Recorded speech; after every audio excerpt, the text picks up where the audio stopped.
Mungkin Anda boleh memperkenalkan diri dulu. Siapa namanya? Perkenalkan saya Panji Kawan. Sama saya berasal dari Desa Makan. Beberapa desa terus ya. Panggilannya? Dengan saya Irawan. Irawan. Boleh dengan Irawan. Satu lagi, Anda namanya siapa? Perkenalkan nama saya Messi. Boleh, serius Anda. Kita tanya sekarang dalam acara pembelajaran. Baik. Saya Messi dari Jepang. Baik, sekarang kita dengan Ananda Irawan dan Messi ya. Mungkin sekian perkenalan dari saya, mungkin Ananda juga. Kita langsung saja masuk ke dalam materi kita pada hari ini. Materi kita pada saat sekarang ini ialah tentang apakah sudah ada yang tahu? Belum tahu. Oke. Sekarang mata pelajaran kita ialah bahasa Arab dengan materinya ialah dhamir. Apakah Ananda pernah dengar apa itu dhamir? Belum tahu Pak. Belum? Ananda Messi? Belum tahu juga. Baik. Secara simpelnya dhamir itu ialah kata ganti. Ya, dhamir itu merupakan bahasa Arab untuk kata ganti.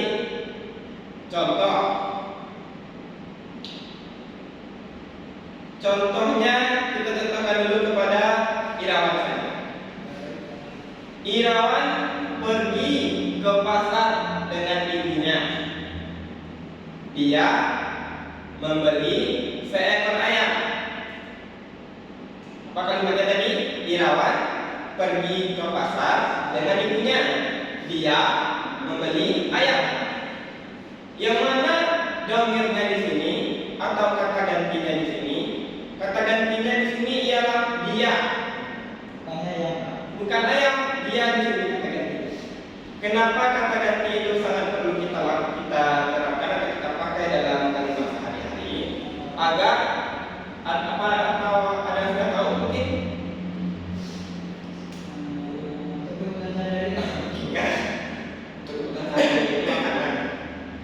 Yakninya untuk menyederhanakan kalimat. Coba bayangkan kalau tidak ada kata ganti yang ada. Pasti kita akan terus-menerus mengulang nama orang tersebut. Contohnya kalimat ini. Irawan pergi ke pasar bersama ibunya. Irawan membeli ayam. Irawan lalu pergi makan sate. Irawan lalu pulang. Jadi kalimatnya jika terus ada pengulangan kata nama tersebut, maka terdengar tidak enak atau sangat menyulitkan. Maka di sini kita menemukan kata ganti yang mana dalam bahasa Arab itu disebut dengan dhamir.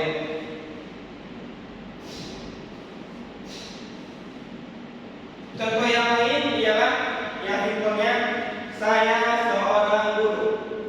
Nah, saya di sini juga merupakan dhamir atau kata ganti yang kita gunakan dalam kehidupan sehari-hari. Contoh simpelnya ialah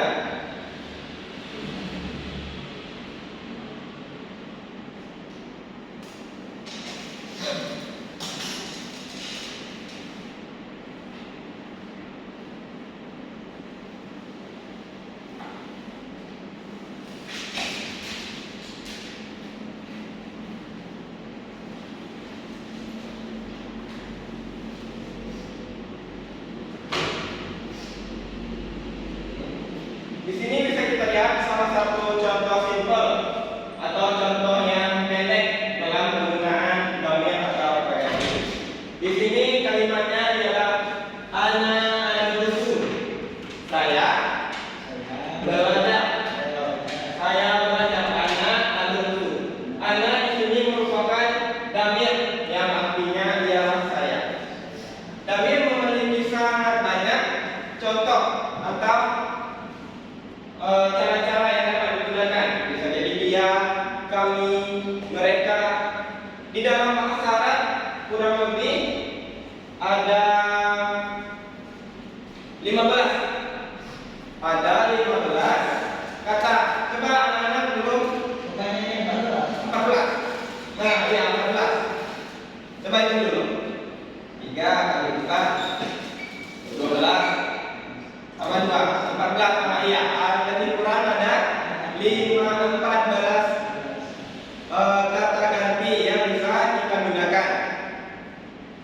Coba dulu kita praktekkan. Mungkin ada dari anak-anak yang sudah tahu. Huwa ummahum, iya ummahunna, anta antuma antum, anti antuma antunna, ana nahnu. Mungkin saudara Irawan sudah hafal tadi? Cuma ikutin Bapak. Coba diikutin. Nah, di sini kita akan belajar hal baru ya. Ada 14 kata ganti yang bisa kita gunakan. Coba kita ulangi lagi. Huwa ummahum, hiya ummahunna, anta antuma antum, anti antuma antunna, ana nahnu. Coba kita lihat dari kita ini. Jari kita ini terdiri dari 5 ruas jari. Ada kelingking, jari manis, jari tengah, jari telunjuk dan jempol atau ibu jari. Disinilah kita bisa membagi apa-apa saja jenisnya. Coba kita lihat dahulu.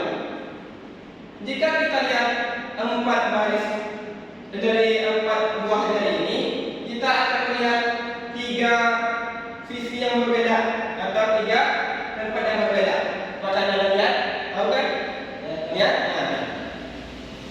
Yang paling bawah atau yang pertama ini digunakan jika pelakunya terdiri dari 1 orang atau dalam bahasa Arabnya kita sebut dengan mufrad.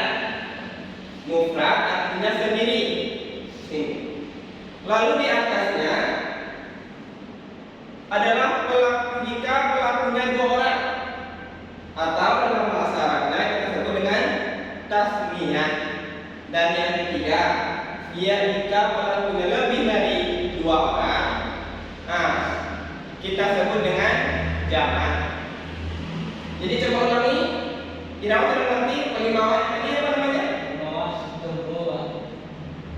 Irawan tolonglah simak pembelajarannya dengan baik. Hari ini kita tidak bercanda ya. Kita akan menyimak pembelajaran dengan baik. Apa tadi paling bawah? Nah, sendiri yang bahasa Arabnya mufrad. Yang kedua, coba Messi. Apa namanya tadi yang kedua? Tasniyah. Lagi ya. Yang pertama tadi mufrad atau sendiri. Yang kedua tasniyah atau 2 orang. Tasniyah. Yang ketiga mungkin anak-anak baru datang.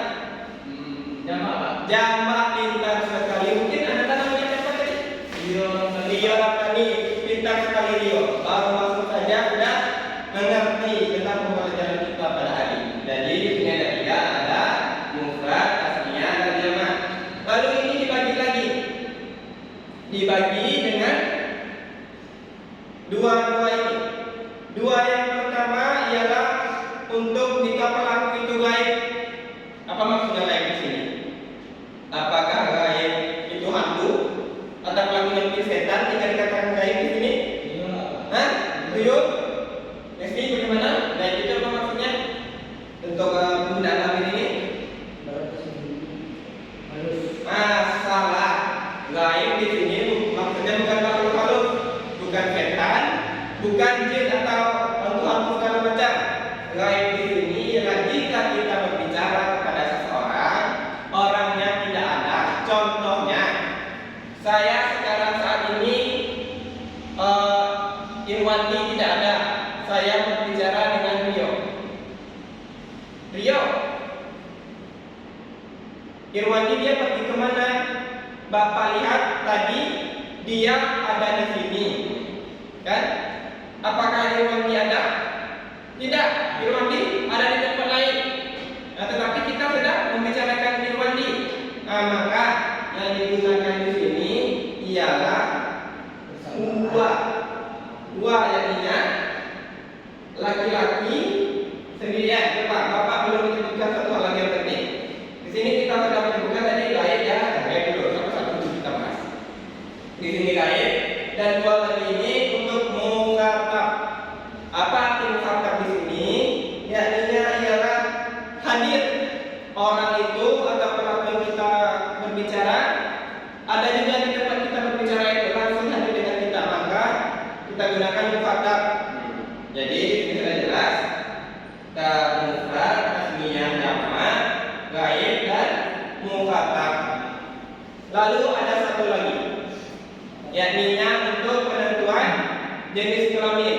Ya, jenis kelamin juga ditentukan dalam tabel ini, yakni ada di sini laki-laki, perempuan, laki-laki, perempuan.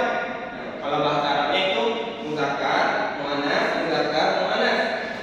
Nah, lalu kita beri contoh.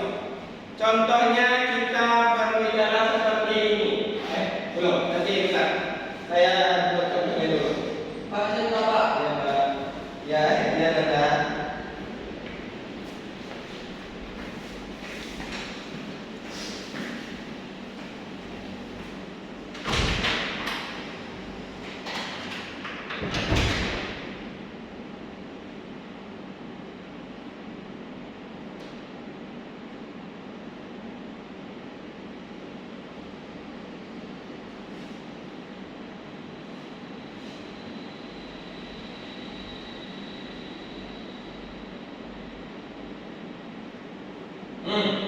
Ini salah satu contohnya di sini, contohnya huwa thalibun, yang artinya dia adalah murid.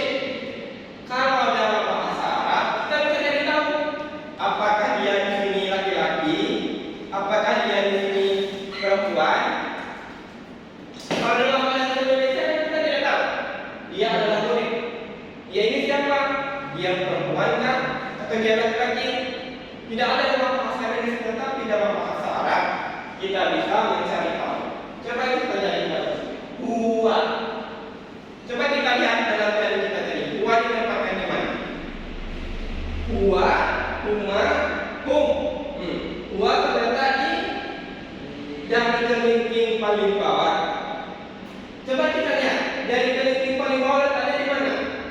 Jadi antara tiga baris ini letaknya di paling bawah. Berarti yang paling bawah ini mufrad. Kan tadi kan mufrad berarti dia sendiri. Kita sudah tahu huwa thalibun dia adalah berarti dia ini sendiri. Yang kedua coba kita lihat di pengelompokan dia bagaimana mengatakan dia ini sedang berada jauh atau hadir. Berarti di sini huwa terletak di antara di ghaib.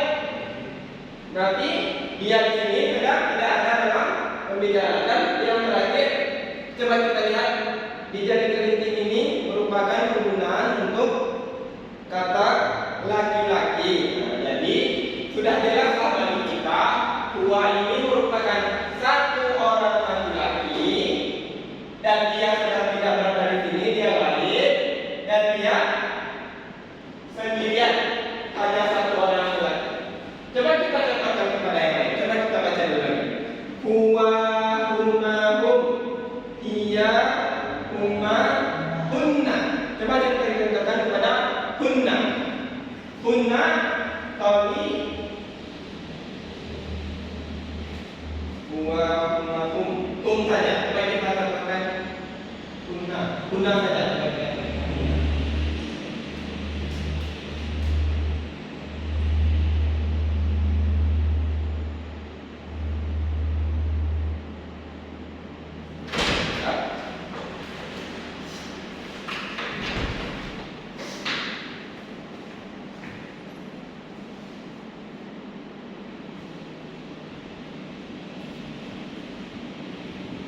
Hunna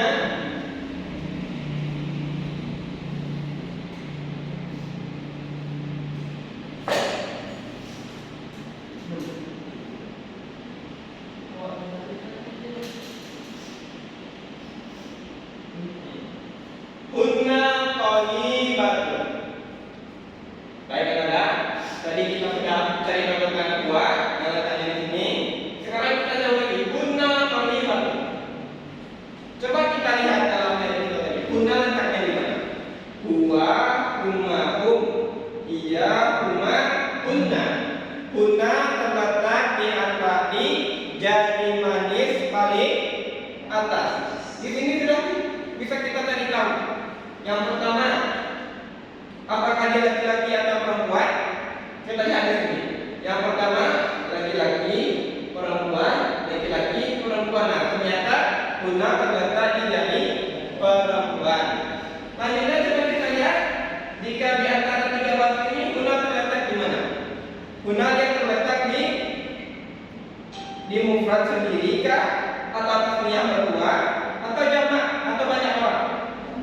Jamak mana? Huna terletak di paling atas yang menunjukkan bahwasanya Huna ini adalah jamak. Kita sudah mengetahui dua bagian, bahwasanya Huna itu adalah perempuan dan mereka banyak perempuan, mereka perempuan. Lalu kita lihat lagi, apakah dia gaib atau mukhatab? Kita lihat di sini Huna terletak di bagian gaib. Jadi Huna adalah mereka belajar, tetapi dalam Al-Quran kita sudah bisa mengetahui bahwasanya Huna di sini ialah perempuan yang banyak. Kita sudah mempunyai dua contoh tadi, Huma dan Huna. Yang pertama contoh kita ialah seorang laki-laki yang gaib, dan yang kedua contoh kita ialah Huna, mereka perempuan yang gaib. Sekarang coba kita contohkan lagi ke yang mukhatab atau hadir. Coba kita baca ini. Huwa huma hum, iya huma huna, anta antuma antum, anti antuma antum, ana antum, anta antuma antum. Antum ini coba kita lihat antum dulu. Antum terletak di mana? Di jari paling atas yang menunjukkan mereka ini jamak atau banyak, dan di jari tengah yang menunjukkan laki-laki yang berada di sisi yang mukhatab, jelas mereka hadir. Tetapi coba kita lihat ketika ada orang yang berbicara mungkin tidak campur bahasa, pasti mereka ngomong mungkin kepada orang antum. Kalau kita dalam kaidah bahasa Arab, apakah ini betul? Padahal ini cuma bukan. Antum kenapa tidak mau belajar? Antum kenapa malas sekolah? Kan apakah ada anak-anak yang bertemu atau pernah mendengar seperti itu? Ente itu bahasa Betawi itu. Ente, antum ada juga. Ada juga orang yang antum. Antum ini. Kalau dalam pembelajaran bahasa Arab ini salah, karena ini menunjukkan banyak orang begitu. Padahal dia hanya bicara kepada satu orang. Harusnya jika kita berbicara kepada satu orang laki-laki secara langsung, apa yang kita gunakan? Anta. Jelas sampai sini? Nah, karena anta, antuma, antum, anti, antuma, antunna. Disinilah perbedaan yang bisa kita lihat jika kita memakai kata ganti dengan gaib dan kata ganti dengan mukhatab. Lalu apakah ada yang bertanya yang jempol ini atau minggu ini apa, anak-anak? Atau sudah tahu makanya kalian diam? Tadi Bapak sudah banyak menerangkan dua kan jari ini jamak, tasniyah, mufrad, dua ini gaib, dua ini mukhatab, ini muzakkar muannas. Lalu yang ibu jari ini apa? Apa guna ibu jari? Ibu jari ini ialah kata ganti atau domain yang menunjukkan mutakalim atau sesuatu yang kembali kepada diri kita sendiri. Ya, mutakalim ada ana, nahnu, yakni adalah saya dan aku. Saya dan kami. Ada saya, kalau saya itu sendirian, tapi kalau kami itu banyak orang. Kalau di sini saya akan menggunakan kata ganti ana. Ana adrusu, saya belajar karena saya sendiri di sini. Tetapi jika saya memiliki teman atau guru yang sedang juga ikut membantu dalam pembelajaran, maka kita menggunakan nahnu adrusu, kami kami sedang belajar. Itulah macam-macam kegunaan dari kata ganti atau dhamir yang bisa kita terapkan dalam dialog sehari-hari. Apakah di sini anak-anak sudah paham? Alhamdulillah. Beneran? Benar, Pak. Maka jikalau anak-anak sudah paham dan maupun pelajaran kita sudah begitu juga, maka mungkin saya akhiri pembelajaran